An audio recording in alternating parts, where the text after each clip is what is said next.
டேய் யோகா, வண்டியை கீழே போட்டு வண்டியோட மர்காடை வச்சிட்டேன்டா. ஆ சாரிடா, ஆனா புதுசு மாத்திட்டு வந்துட்டேன். சாவி இங்க வைக்கிறேன். சரிண்ணே.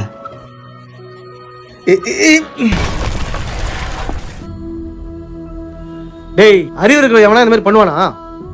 அவ்வளவு வயிற்று எவனா தனியா தூக்க முடியுமாடா? எதுக்குடா தூக்கிட்டு வந்த?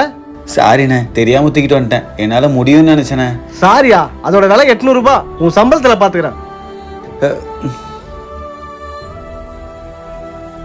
டேய் யோகா, வந்து உன் சம்பளத்தை வாங்கிக்கவா. இந்தா. சரிங்கண்ணே. அண்ணன் அந்த பொருளை உடைச்சதுக்கான காசு கழிக்கவே இல்லை போல. சரி, நம்மளே ஞாபகப்படுத்திடுவோம். அண்ணே, அன்னைக்கு நான் அந்த பொருளை உடைச்சேன்ல, அதுக்கான காசு கழிக்காமலேயே முழு சம்பளத்தையும் கொடுத்துட்டு இருக்கிறீங்கண்ணே. இந்தாங்கண்ணே. டேய், அது இன்னும் ஞாபகம் வச்சிருக்கியா?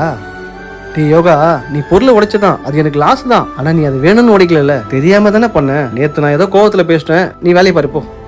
இல்லைண்ணே, அன்றைக்கி நீங்கள் மட்டும் என் வண்டியை உடைச்சிட்டு உடனே ரெடி பண்ணி கொடுத்தீங்கல்ல, அப்போ நானும் அதே மாதிரி இருக்கணும் இல்லைண்ணே. டேய், நான் உடைச்ச மர்காடோட விலை 1000 ரூபாய். அது எனக்கு சாதாரண விஷயம். ஆனா அது உனக்கு எவ்வளவு பெரிய விஷயம்ன்றது எனக்கு தெரியும்டா.